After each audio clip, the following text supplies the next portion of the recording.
the biggest impact it has is trusting that ideas don't get lost. They might never resurface because they might not be that relevant. But knowing that I have a place where everything will end up in and have the potential to make an impact changes the way I take notes. And it also changes the way I listen to people.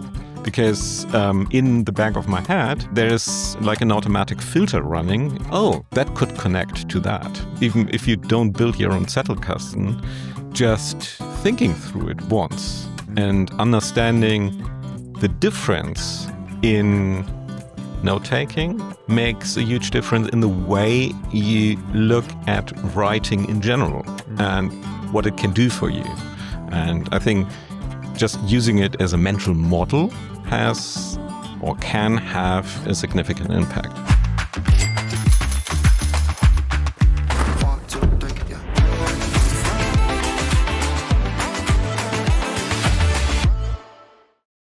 有一件事情需要大家的协助，就是麻烦订阅我们的频道，并且将这支影片按赞、留言及分享给更多的朋友。原因是因为我们从后台大概有70%的观众以及听众是还没有订阅我们的影片的。透过大家的按赞、留言跟分享，可以帮助演算法让这支影片被更多的人看见。原因是因为我们在邀约来宾的时候呢，其实大家都很看重 YouTube 上的这个订阅的数字，所以真的需要大家帮忙，让我们的频道可以成长得更快速，我们就可以邀到更多厉害的来宾跟大家一起分享哦。那我们就回到我们今天的节目吧。Hello， 大家好，我是查理，欢迎收听查理的创业化合物。这是一个创业访谈与自我成长的频道。如果你想每周听一位创业家分享创业干货，提升认知边界，记得订阅哦。我们现在呢也开始自己的赖社群，所以也欢迎大家可以点选节目的资讯栏入群，跟我们一起来交流。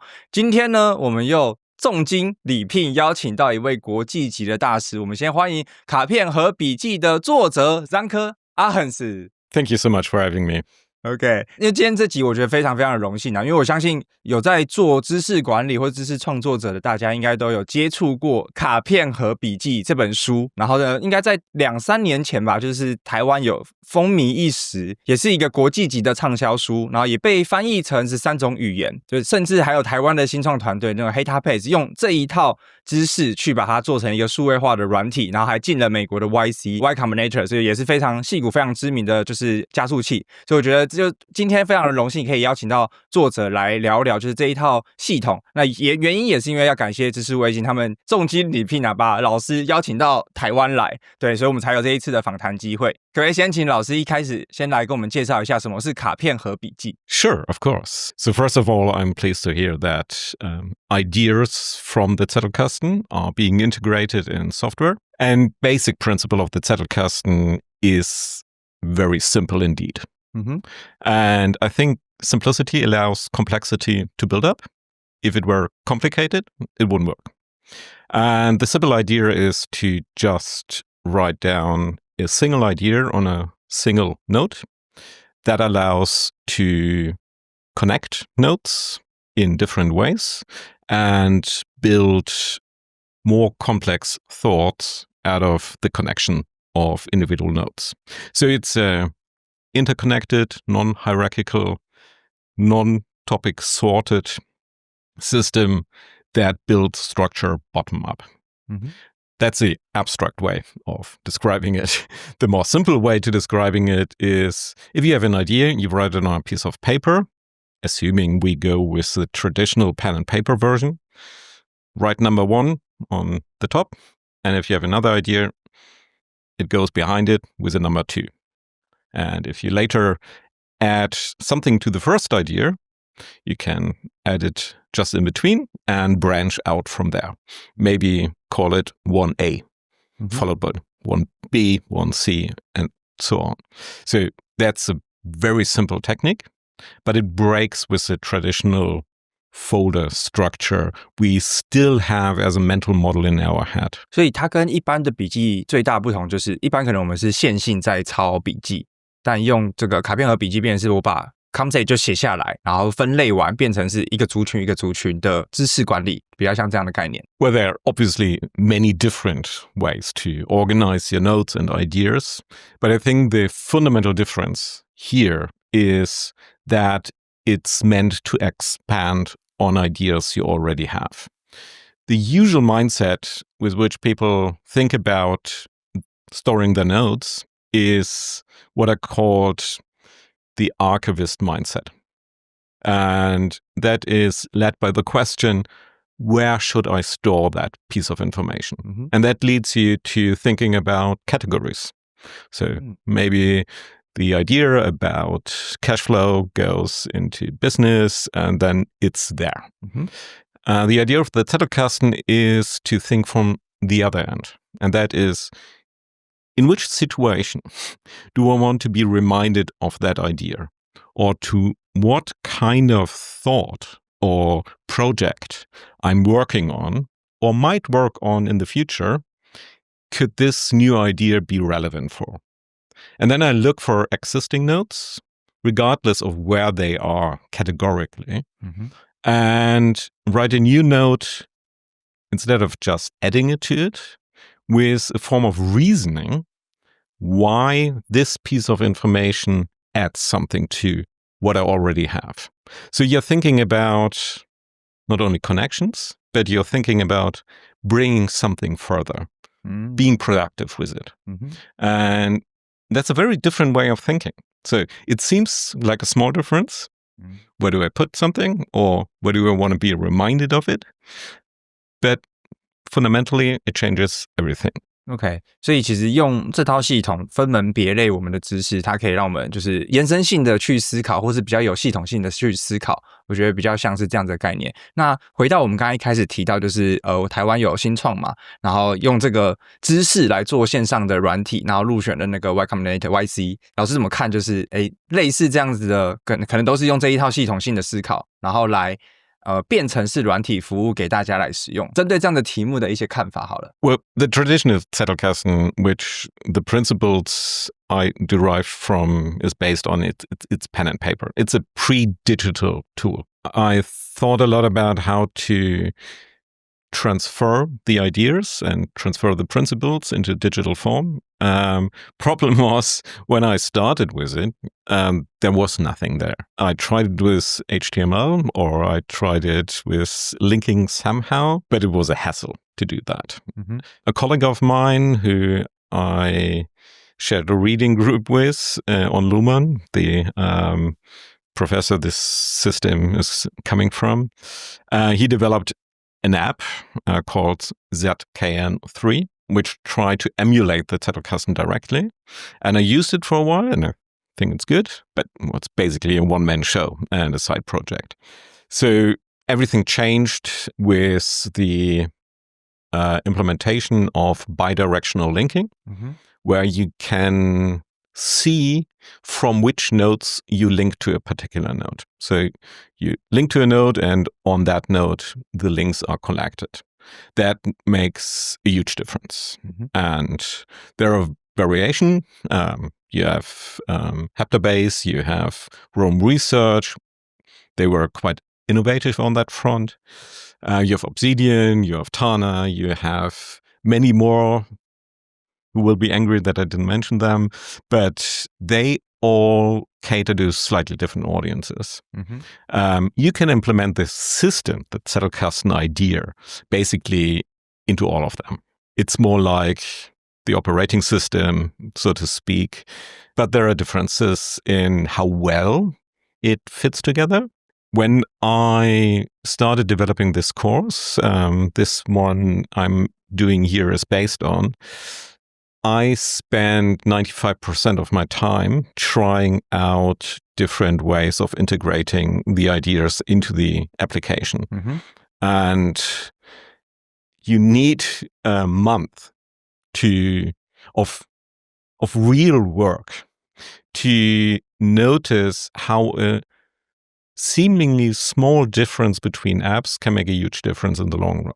Because if you work with a system on a daily basis, when you have to click one or two times more often to get something done, it can easily interrupt your flow. It can turn a smooth process into something that more feels like a chore. And you wouldn't notice that if you just go through the list of features. You really need to try it. So I'm always extremely hesitant to make comments about apps. I haven't tried for at least a few months, which I'm not going to do because otherwise I won't do anything else in my life again. We also shouldn't overestimate the significance of the choice of apps. So I think you can gain so much from just understanding the principles. I would go so far and say, even if you don't implement it, even if you don't build your own Zettelkasten, just thinking through it once and understanding the difference in note-taking makes a huge difference in the way you look at writing in general and what it can do for you. And I think just using it as a mental model has or can have a significant impact. Yeah. 所以我觉得关键不是在选哪个 app 用，而是在于我们去理解这套算是知识管理的系统，然后应用在我们的日常，可以让我们做是思考可以更完整。所以可不可以也请老师来帮我们介绍一下，用这套系统可以用在哪些日常的，不管是工作情境、创作情境，或者是生活日常的哪些情境？可以帮我们举几个例子 ？If I take a note, just briefly, because you mentioned a book I find interesting, or you have a tip what to do on my holidays, I don't want it to get lost. So I write it down. When it comes to things that are important for my research or for potential next projects, I want to be sure I don't lose it. So having the system in place assures me I know it will find its way into it, if it's an idea worth considering. So I think the biggest impact it has is trusting that ideas don't get lost. They might never resurface because they might not be that relevant. But knowing that I have a place where everything will end up in and have the potential to make an impact changes the way I take notes. And it also changes the way I listen to people. Because in the back of my head, there's like an automatic filter running. Oh, that could connect to that. Or to what idea could that connect to? That would be different if I think, oh, I can store that under business ideas, or I can store that under interview questions. That would not intrigue me. So I would probably be less interested in certain ideas. But knowing that I can potentially add that and build something out of it in the Zettelkasten changes the way I process information in the first place. And then examples are obviously any kind of output I generate as a researcher or teacher or someone who deals with information. So information has to go into some form of output. For me, it's obviously the book, for example. Wouldn't have happened if I hadn't had a place to mix ideas. I did initially not see how they connect. Only after trying to connect them to existing notes. And we can go deeper into the details. I think most striking example for me was reading a book on container shipping industry, reading about empirical studies on learning research and systems theory, so what Luhmann is working on, and realizing, oh, this is all connected. And if I had stored that separately, which you would intuitively do because these things seem very much not related, the book probably would never came to life. So that's a very practical example for how the interconnectedness can lead to something new. 所以听起来其实理解这套卡片盒笔记的这个思考系统跟脉络其实是最重要的。然后像刚才老师其实就举了几个分类嘛，不管是你是自己做研究的，或是不同的包含写书等等，然后最后才把原来我们日常的这些笔记连在一起之后产生的新的 idea， 或是会有很多新的想法的碰撞。对，那以一般人来说，可能分成几个卡片笔记盒的这个类别可能是适合的，可能有工作，可能有家庭投资，我不确定，就是有一个可控的量吗？还是说就是想到什么我就写什么，然后再把它分类就好？就是一般来说，我们要怎么去建议一般会是有几个类别，然后在做笔记的时候又要怎么做？是想到什么写什么，还是说有特殊的一些笔记的整理的方法？ Well, the question on how to start, obviously, you take the course. Sure. You buy the book. No, but seriously, the main idea is that you can build categories bottom up. Don't start with siloing things into categories, but you want the system to evolve over time, because how we categorize things is basically how we think about things, and we don't want to hardwire that in our system. Having said that, we never start from scratch. We always have categories in our head, and we have a certain way of filtering and sorting stuff, and it would be unwise to pretend it were otherwise. So what I usually recommend, especially when I coach people directly, is to start with a kind of brain dump.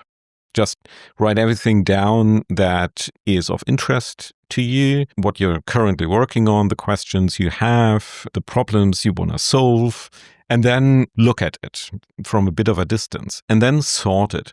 Maybe not in the traditional categories like philosophy on one side, business on the other side, but in terms of how do you approach that in your daily life? Because usually, well, I'm sitting down at my desk and now I want to focus on that and not this. That is a better way to categorize, because you can build yourself a little dashboard, like an overview, that helps you to get into a workflow. And then start from there.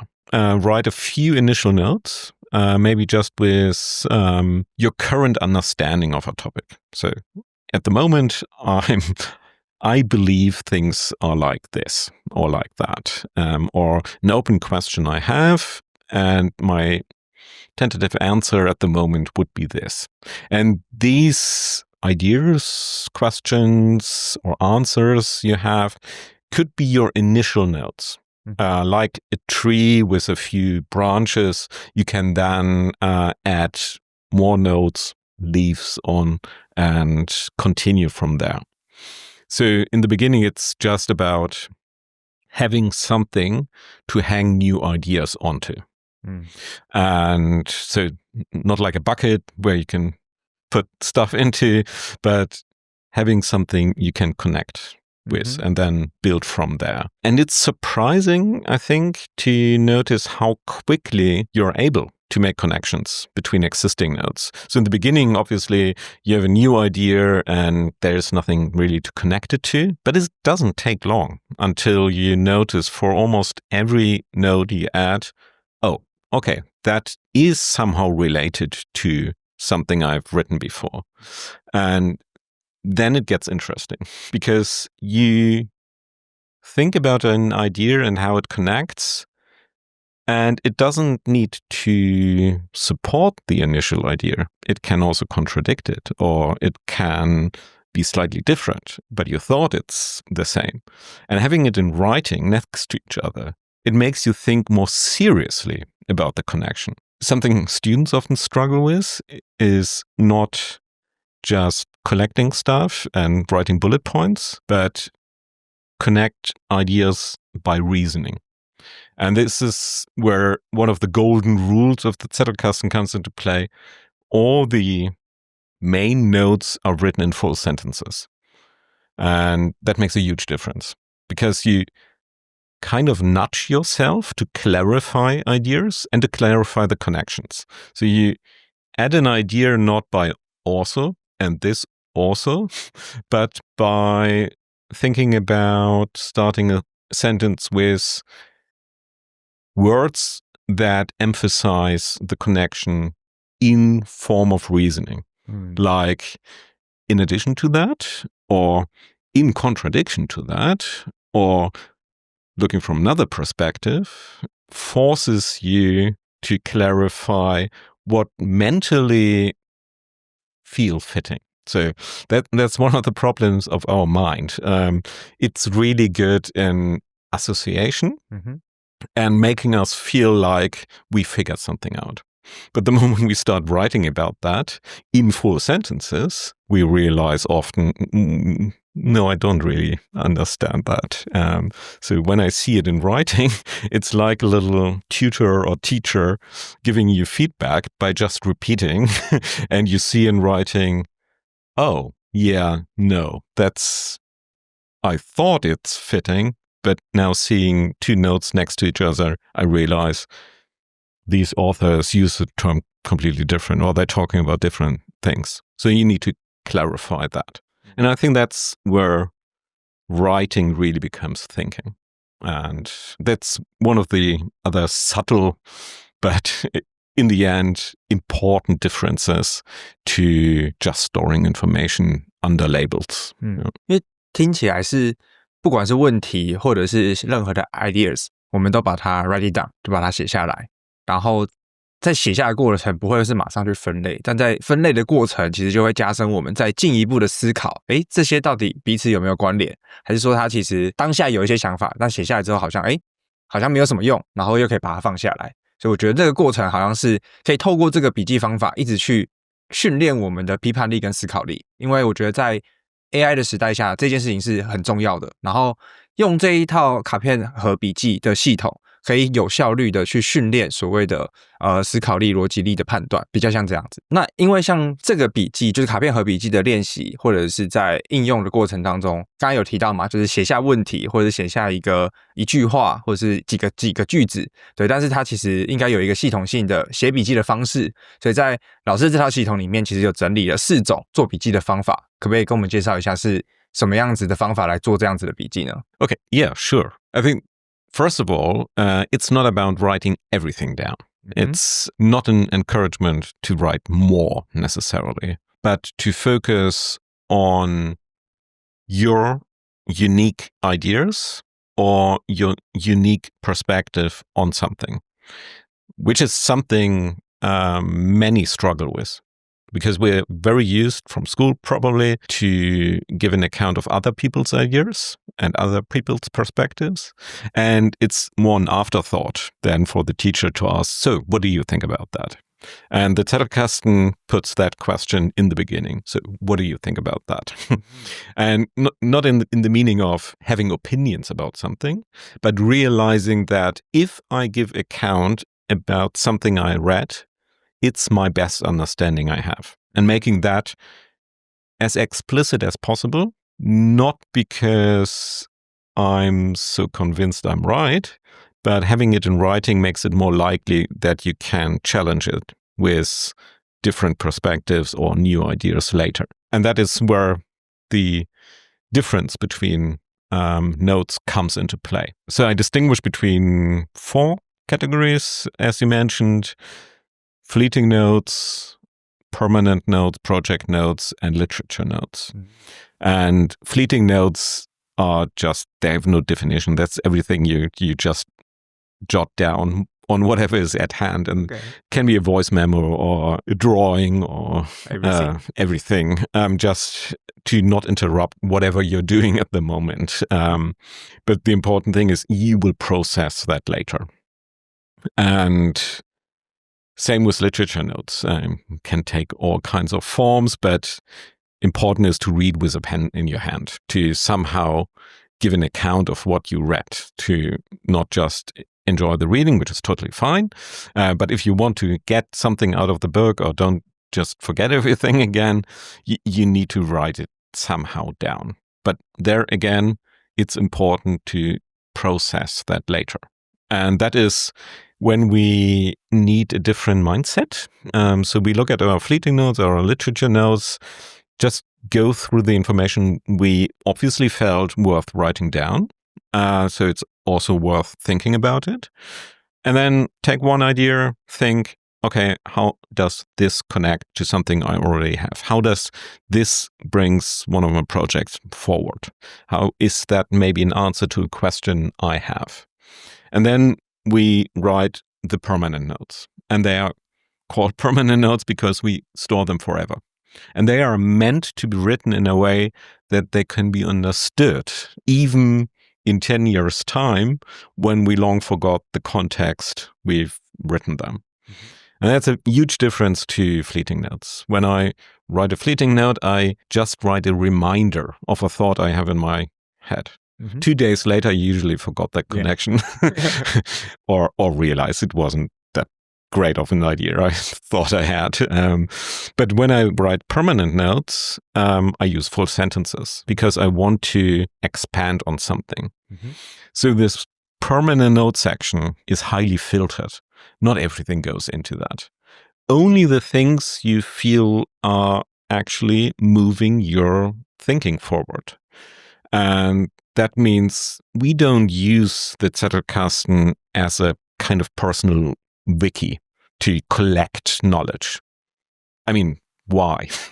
We have Wikipedia, we have ChatGPT. We don't need to replicate all the knowledge that's out there. It could only lead to a very poor imitation of that. That wouldn't make sense. But what we want to do is to build up a reservoir of our own thoughts, which are of high quality.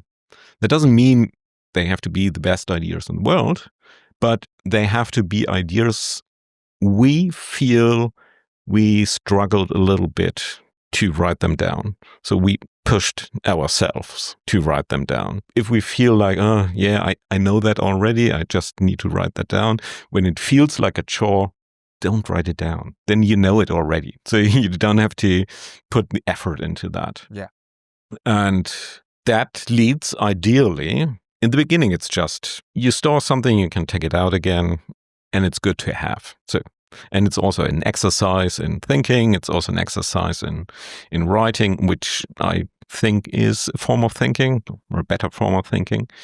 But over time, ideally, with the connections, there's something happening.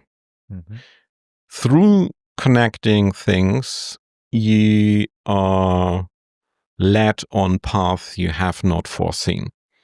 You're reminded of things you have long forgotten. But through the links, you realize, there's a connection worth considering. And I describe it as a critical mass of ideas, like in a reactor. It's not diluted by half-baked thoughts you had in the shower and then put it into them. It's filtered. They are of higher quality. You put a little bit of effort into them, and you put effort into connecting them, not by association, but by reasoning. So ideally, the combination of ideas spark new ideas, and the collection becomes more than a collection. It's not just that you save a little bit of your ideas every day, but it has the potential to go on an exponential path, that the more you have, the more ideas it generates and the more productive it becomes. Very different to simple storage systems. The more you put in, the less you can do with them because it's getting overwhelming. A good system increases its value over time. 我觉得它可能就分几种嘛，简单的写一写，然后会有一些加深思考的过程。那因为我以前没有接触过这类型的笔记，以前就是看书嘛，然后想到什么写什么，或者就写就是今天听到什么演讲就把它写起来，所以我的笔记就在我的那个 iPhone 的那个 Notes 里面，但乱七八糟，我也不会再去回看，通常对。那如果我也想要用这一套系统来管理我的知识，包含比如说我们节目，像我们节目会有很多不同的来宾也会输出很多的知识，但这些知识其实有价值，只是我们好像一直没有去把它收敛起来。那老师会怎么样建议说，如果以我个人来说，我可以怎么应用这一套卡片盒笔记的系统来做，比如说像身为一个创作者的知识管理呢？Yeah, I think that's a great example. I can't promise it helps because you obviously have a system that works for you. And I would never recommend someone to change a system that's working. But in the terminology I use, it seems you have a lot of fleeting notes. Yeah. And project notes. So project notes are notes that are relevant for one particular project, like we meet today and have that much time and want to discuss this and this topic. Yeah.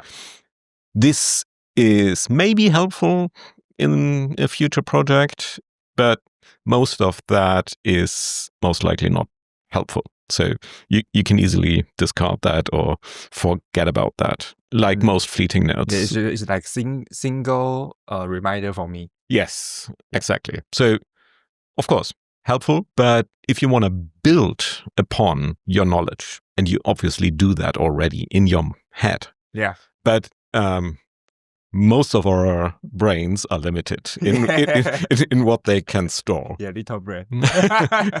And so for those of us who are human and limited in their resources, it helps to write things down and think about what maybe we discussed today or you discussed last week with Scott Young or thought about a project in the past could potentially be helpful in the future. Maybe to develop a business idea or to come up with a different kind of question for a future guest you have on your podcast.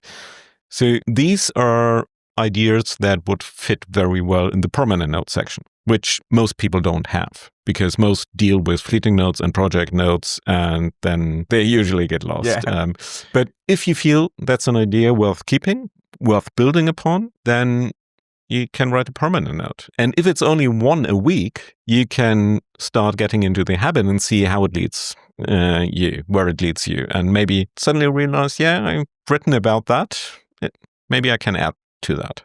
And the more you do that, I think the more it attracts new ideas and the longer reaching, the more permanent and the longer the duration of thoughts become. I think it is a system that encourages longer-term thinking, not from project to project, but beyond single projects. And I can imagine that with a changing information landscape at the moment, this is where the value lies. I don't think it's creating more content. It's probably becoming more or less a commodity because you can generate content with a few good prompts and can't compensate on quantity. You want to probably compete on quality and do something most people don't do. And that is longer term development of unique thoughts. And you need a unique system for that. That's kind of the value proposition of it. Yeah. 老师刚才讲的就是，其实我可以把这套系统用在我自己身上，那它就不会只是单点的记忆，有可能变成是长期记忆跟很多的来宾的关键的说法，它可能又可以协助我去产生新的 ideas、新的想法，有更多创新，可能未来我想要做的新的 project。因为现在不是在比说就是这些算是比较基础的这种记忆了，所以我觉得这一套用到我自己身上，我觉得一定会超级受用，因为我们其实也算是某种程度的知识工作者，只是没有在做知识管理。对，所以延伸一个问题，就是因为像我们自己的听众也有很多是知识工作者，那更多的可能是老板，用卡片盒笔记做知识管理，为什么对大家来说这么的重要？我觉得刚才其实有一些赛了，可不可以也请老师来举一些更重要的 point 也给我们的听众，大家一起来认知说，如果我现在不做知识管理，我可能会损失，或者是我就没办法很多深度的思考等等的。Let me try to expand on that a little bit. I originally had my students in mind when I wrote the book, but I was surprised that the biggest audience seemed to be knowledge workers or professionals from very different professions, but not the target audience I had in mind. And I think what intrigued most is dealing with a lot of information and separating themselves from the rest by developing their own ideas over a longer time. So one client I coached once, he's a consultant. He is himself in the business of making value propositions to clients and realized that he can recycle a lot of ideas from past projects, but didn't want to copy and paste it because it's often not fitting. So if he just uses and changes a little bit the slides from a past project, it feels a bit forced. So he started to extract main ideas and put them into permanent notes.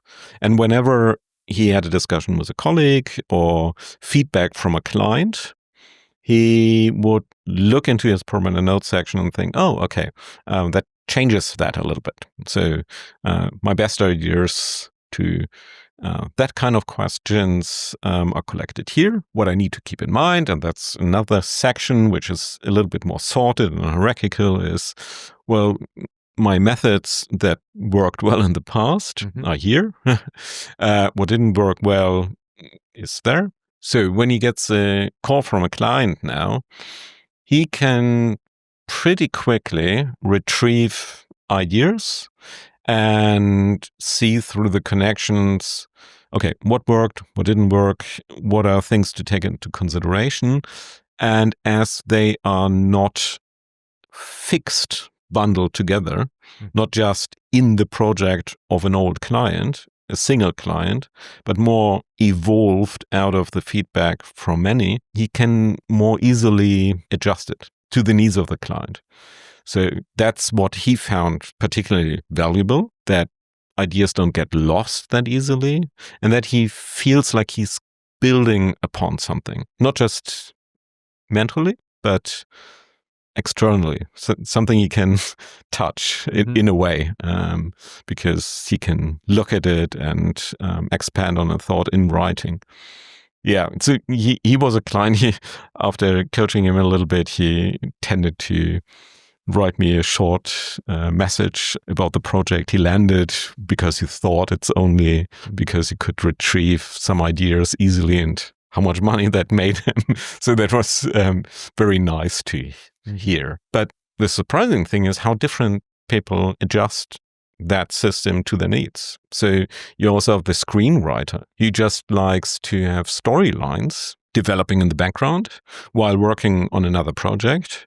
But like when you're creative, sometimes have, that would be nice. So, or you see a scene and you think you want to include that in a movie, but you're not working on that movie at the moment. But you don't want to lose that idea, so you add it to something. You not just write it down in a notebook together with 150 other ideas and put it on your shelf, but you look deliberately for something that is in development. And when you then have the time or the funding or whatever resource you need, and you think, yeah, I'm being asked by someone to make a project with them, let me think about it. And that means let me have a look in my Zettelkasten what I already have. And so you don't have to start a project with a brainstorming. You can do Zettelkasten storming, so to speak, and retrieve what you have. And ideally, you look at the clusters which are most developed. And when you then write a proposition, let's do this kind of project, you already have collected a lot of material on that. And that's, for someone like me, especially helpful when it comes to writing, because I struggle with writing. I don't like having a blank page and forcing myself to come up with an idea. So for someone like me who struggles, it's extremely helpful to instead look at what I already have. And that makes the effort smaller in a way. Yeah. 我觉得我听到一个很核心的关键，就是当我们用这个系统来做知识管理好了，那其实可以降低创业家我们在创业路上的混乱程度，因为其实我们应该也要有分门别类，我们自己不管是比如说财务可以有财务，然后事业本身的主轴开发也好，或者是有人是走募资那一派的，他可能有募资这一派的一个知识，他可以去把它分门别类做好。就像我们在做 PowerPoint， 我们如果是去 pitch， 不会每次都从头开始做，而是都会基于我的上一版本来更新下一版本否特殊目的或者当下需要使用。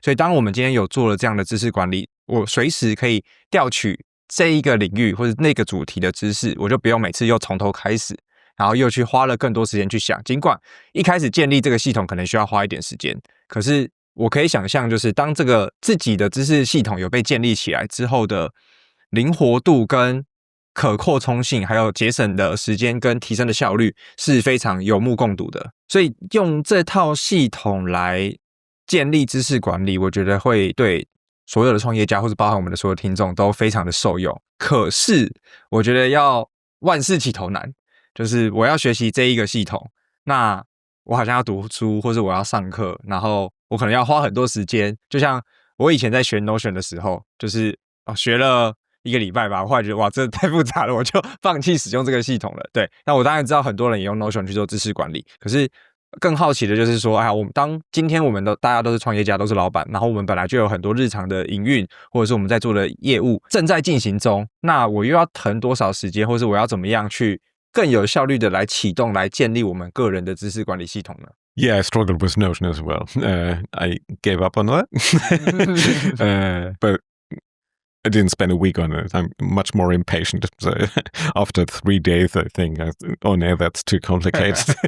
I think it's important that the app you're using is easy and doesn't distract. And I think one of the greatest risks of the apps in development is they can do too much and they have too many features. Yeah. And the real secret on using the Zettelkasten with an app is ignoring 95% of what they can do and just focus on, can you write a text without having to do any button clicking, editing? Can you link to another note with less than 2 keystrokes? And basically that's it. Maybe if you can tag, that's great. Okay. if you have a search function that goes beyond full text search, that's great as well. But it doesn't really matter what color it has and how you can make it look fancy and all that. And I think that increases the hurdle to really get started if you have to watch 25 YouTube videos to understand how to get into it.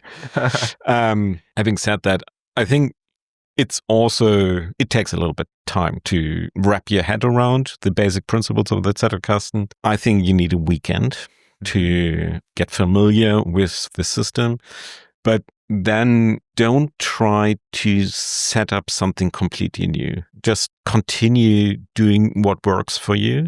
But if you have an idea you find interesting enough that you want to keep it forever, add it to the Zettelkasten and go back to it when you feel, oh, that would fit. That would make sense. And then you can slowly start to do things differently. Not from scratch or even reorganizing things. I think that's the most horrible thing to do, that you take your 150,000 notes you have taken in the past and try to sort them into a new system. That's really not a good idea. Just do what you do anyway. And if you feel, okay, no, this is having momentum here, you automatically start thinking, oh, I want to keep that with the other notes. I want to build on that. And instead of writing in the way you write now, you might write in a slightly different way and connect it. And instead of just highlighting things in a book you're reading, you think, well, I do want to do something with the idea I'm reading here. So maybe I can add that to what I already have. You don't do necessarily more. Maybe you filter even stronger and do a little bit less note taking. But if you do it differently.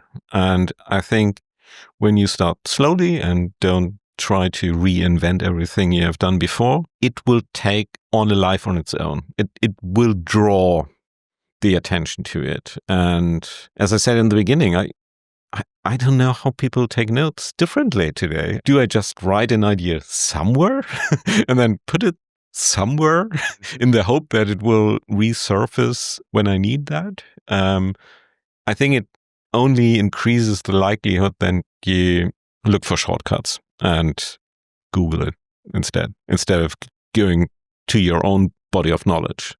or asking ChatGPT.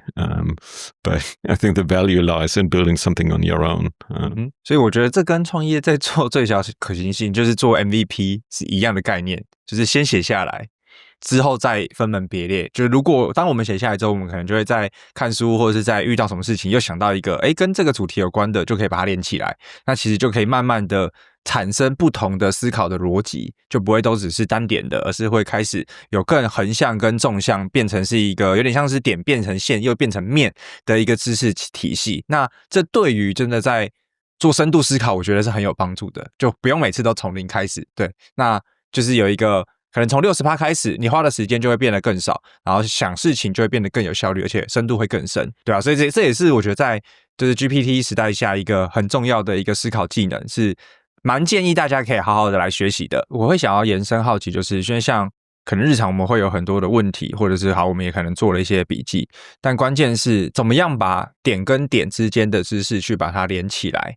那我觉得老师有一套有点像是反转提问吗？可不可以来跟我们介绍一下，我们如何协助把零碎的知识把它变成是一个有连结的知识系统呢？ Well, I think most importantly, you need to connect by reasoning. That's what I mentioned earlier, that it makes sense to think about making the connection explicit.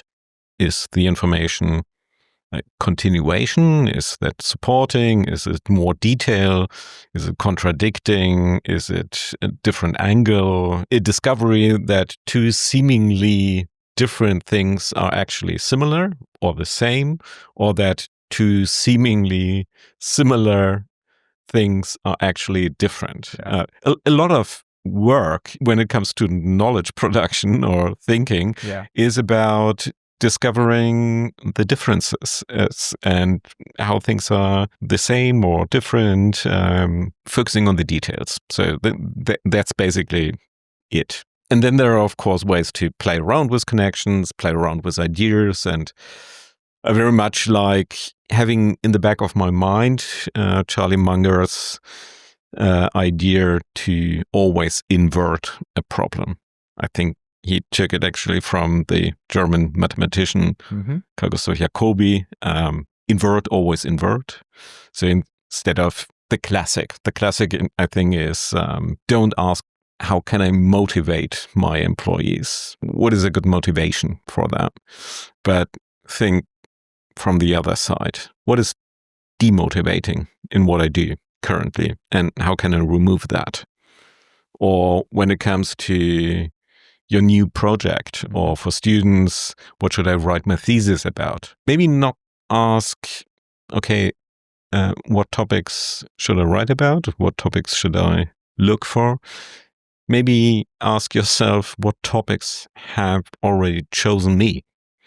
And when you look in your Zettelkasten, you see, I always come back to the same question. You wouldn't know that because we have our idea about ourselves.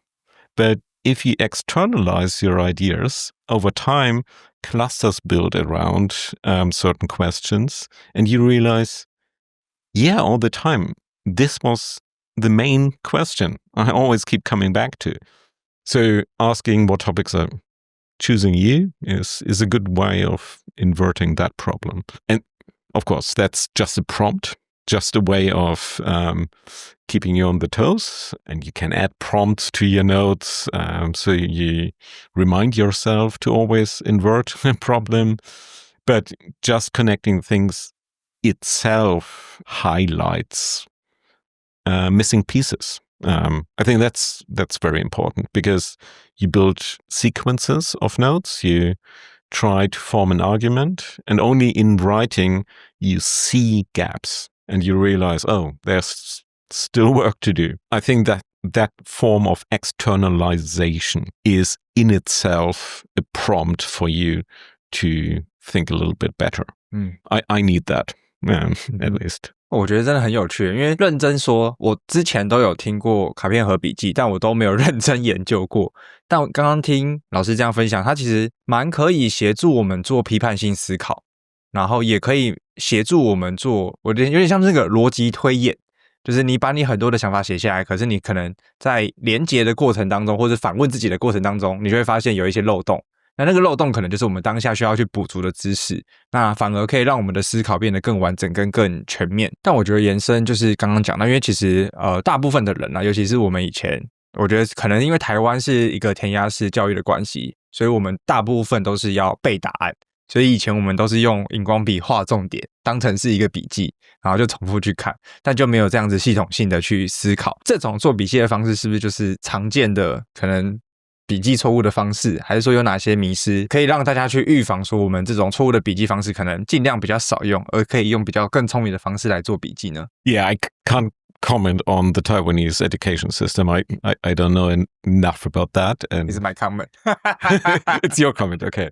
I know that Western countries like to think their education system emphasizes critical thinking, but I think it often is more having opinions, and having opinions about something is not the same as critical thinking. I think you need a deep immersion in facts and knowledge, and that starts with just learning a lot before you're entitled to have proper opinions about something. And critical thinking is not a skill in itself. It's being familiar with something so deeply that you yourself start seeing problems and can raise good questions and so on. Having said that, I think you're absolutely right that the way of traditional reading, note-taking is pretty passive, and not only for critical thinking, but also to learn properly, in the meaning of remembering it when the exam is finished. You need active engagement. And that's what all research on learning points to.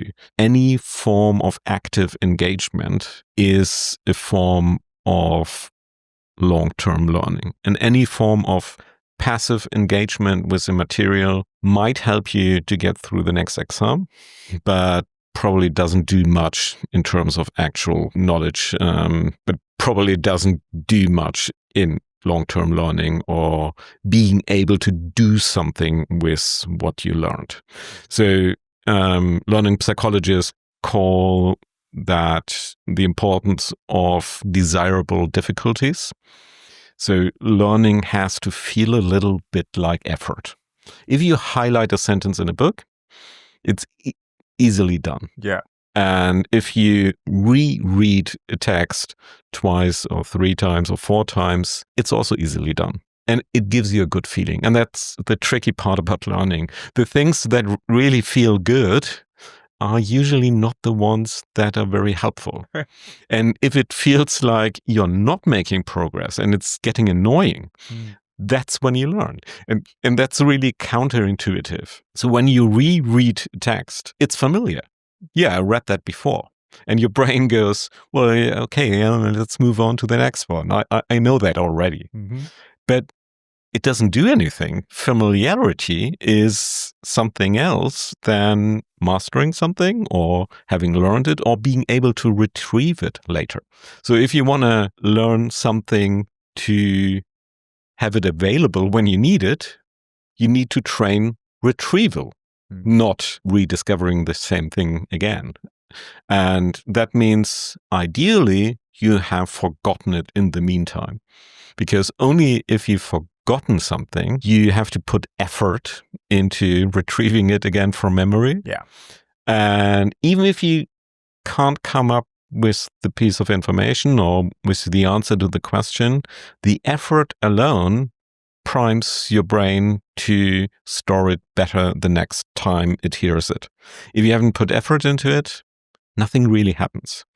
And there are a lot of examples which are great to teach because students know the difference in feeling between, oh, that feels like I'm learning a lot, like they get their knowledge in a structured way. There's this great example on teaching, and I think it was engineering students, because the researchers tried to find a student group which has not a lot of knowledge about art and teaching them art styles. And there are 2 groups. One group that learned it in a very categorized way. So starting with the surrealist and Dali and everything about them, and one artist each, and first 20 pictures of one artist, and then they test them, and if they got, then move on to the next one.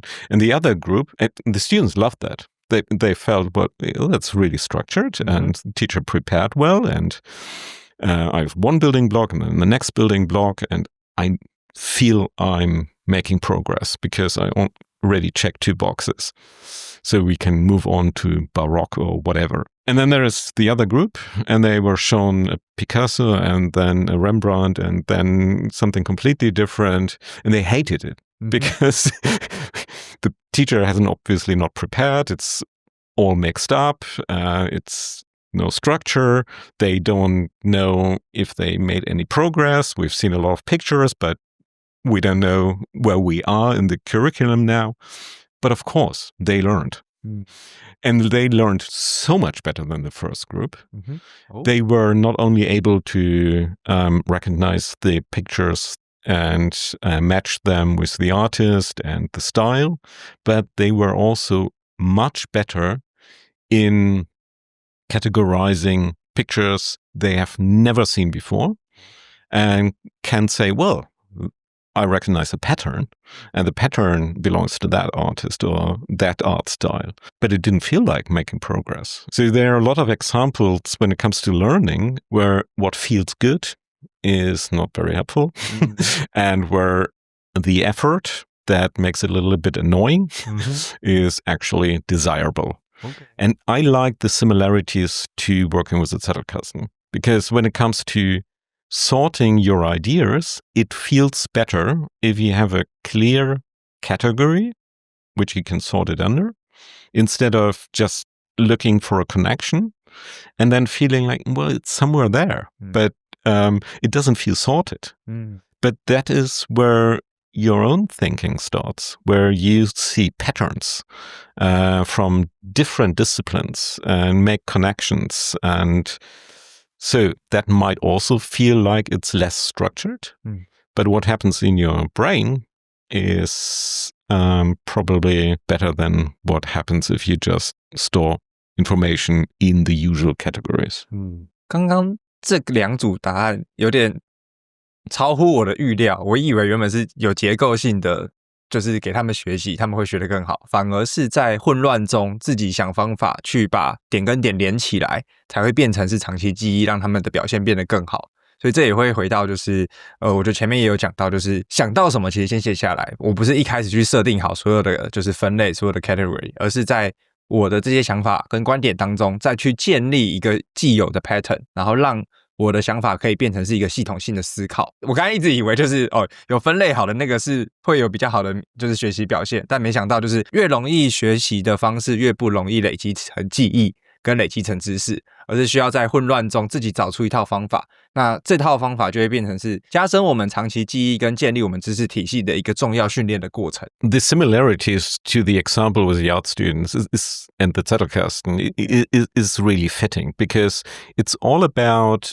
bringing things together that do not seem to belong to each other, and that even if you decide, well, they indeed don't belong to each other, you highlight the differences. And the differences are often much more important than the inherent characteristics. So traditional Western philosophy always tried, since Plato, to think about the inherent substance of something and describe something very detailed. But that was probably totally misleading, and it would have been much better to focus on the differences between things and not so much, okay, what's the inherent substance of something, but let's put 15 different things in a room, and we notice immediately, okay, and that belongs together, that doesn't belong together, and that helps us with pattern recognition and learning. 我想要再延伸一个，就是可能现在因为 AI 的这个时代，其实大家可能做知识啊，或者是像我们做各种的资讯，现在 AI 可以协助我们做很多的知识管理了。对，那比如说我们把同样一个主题全部都丢到 Notebook LM 里面，那其实我们就可以想到那个的时候，我就去那边抓资讯就好了。但为什么还需要透过卡片和笔记，在这个时代下来建立自己的知识系统呢？ Well, like I said in the beginning, it only leads to knowledge production becoming a commodity. And there's no value in that. And you can't compensate with being more efficient and writing more prompts and having more output. I think there will, at least for a while, probably forever, always be something like the last mile where human input is necessary to judge information, to put different relevance to information, to come up with new ideas that go beyond what ChatGPT or LLMs can retrieve from the existing body of knowledge. Maybe putting a special human spin to it because we have an intimate knowledge of human desires, of human flaws and ethics and whatever. So just assuming that there always be like the 10-15% human input necessary. Another example, just exceptions to a rule, or judging when something is wrong. Anyway, so if there is always something like 10-15% left for humans, that's where the value is. So it is where you leverage then with what AI can do, but that is where you can distinguish yourself from the rest if you want to focus on value proposition somehow, moving up the value chain. And as I mentioned earlier, what you write down in your Zettelkasten is not the knowledge that is out there. You're not trying to replicate Wikipedia or what ChatGPT can draw from its enormous database. It's what went through your human curious filter and goes on top of that. And you can deal with as much AI-generated content you want, as long as you don't hand over the thinking part, the judgment part to ChatGPT, you're fine. It doesn't matter where the input comes from. And obviously, I don't think you should not use AI. Use it as much as you like, but use it to amplify what you can do, what AI can't. And when we focus on that, I think the question is different. It's not, does it replace us? Does it replace our thinking? But where should we focus on? And the risk, of course, is that we circumvent understanding, that we take for granted what the output is given to us. And if we take for granted what ChatGPT provides us with, without judging, without thinking about that, which I think requires writing, then we have a problem. Because then we forget how deeply immersive thinking about a topic really works.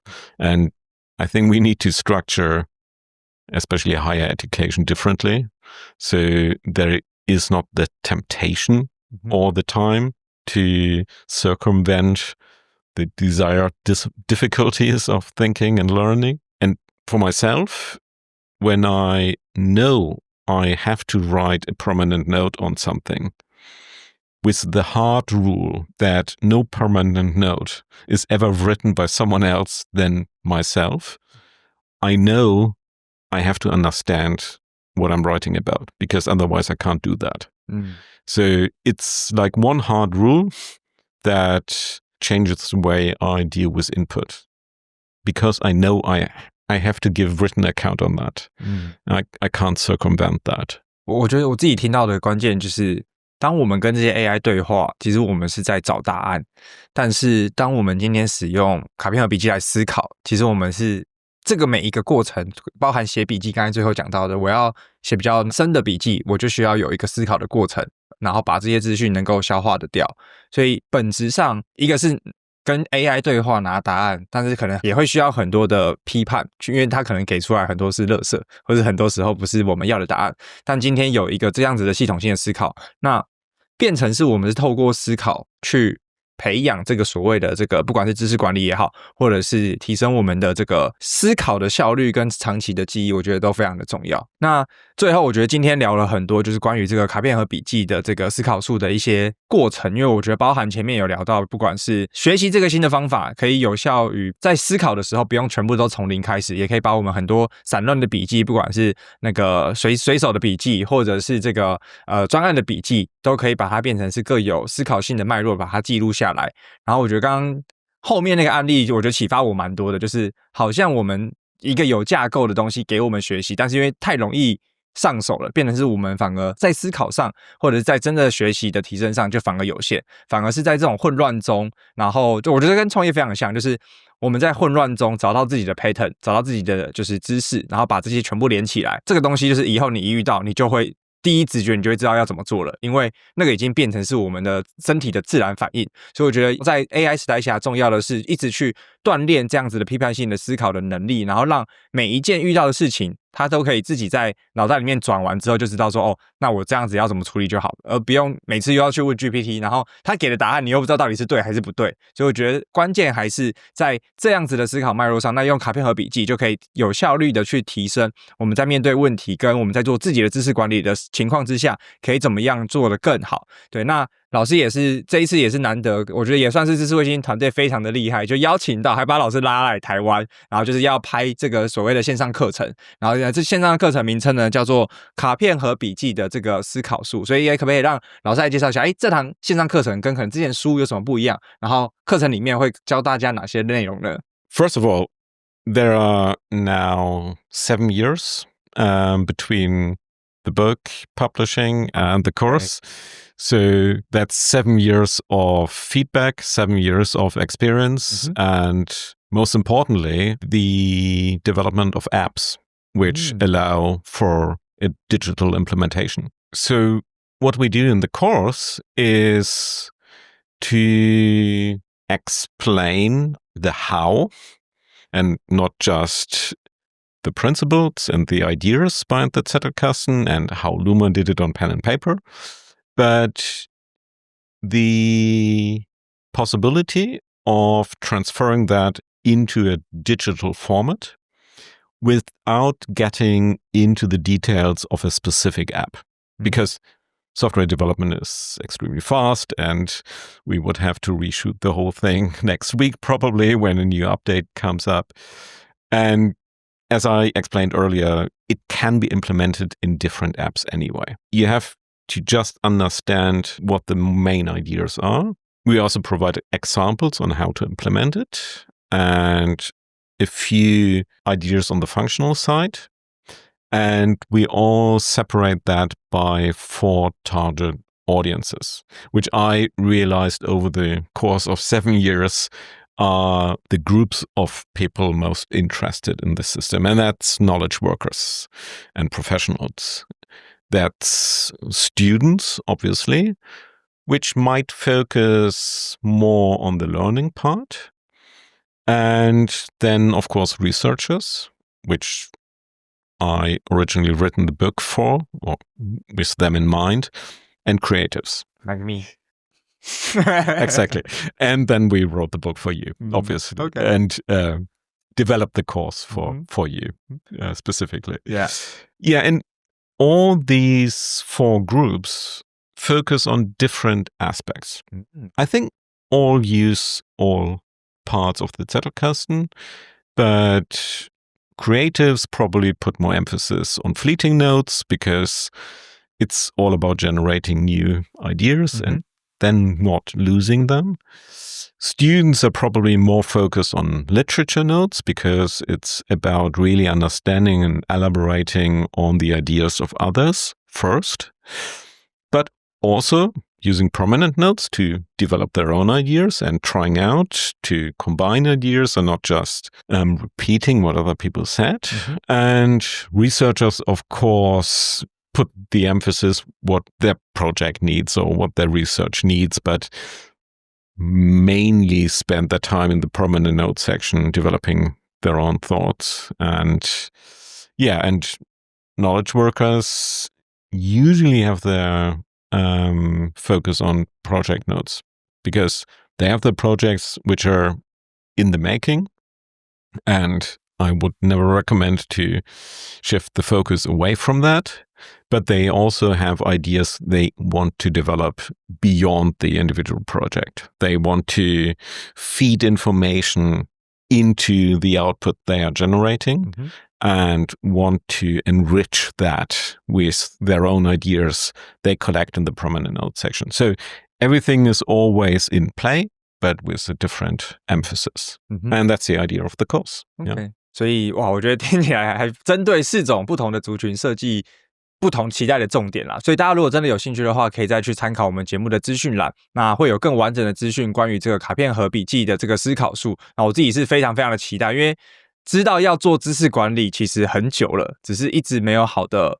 时间、好的产品跟好的老师来开启这件事情，所以我觉得刚好这次的合作也算是给我一个 sign 吧，就是应该要来好好的启动这个东西，因为我们自己过往访谈了100多位来宾，其实有非常非常多的知识，只是都还没有去使用它，都在那边。当然我觉得还好，内容都还在，只是我们没有开始去整理。所以我觉得相信不管是知识工作者或者是创业家们也好，我们去思考我们自己在创业路径发展的不同面向的 part， 然后都可以好好的应用这一套系统来做我们的知识管理。所以有兴趣的话就参考我们节目的资讯栏，然后在结账的时候呢，再输入查理卡片盒，可以再折350块给大家。所以也感谢知识卫星这一次给大家的优惠。然后最后有没有一些额外的资讯要跟我们听众们补充的呢？ I think what's important to stress here is what I mentioned earlier. You can start small. You don't have to reinvent everything you've done before and build a completely new note-taking system. You can use the course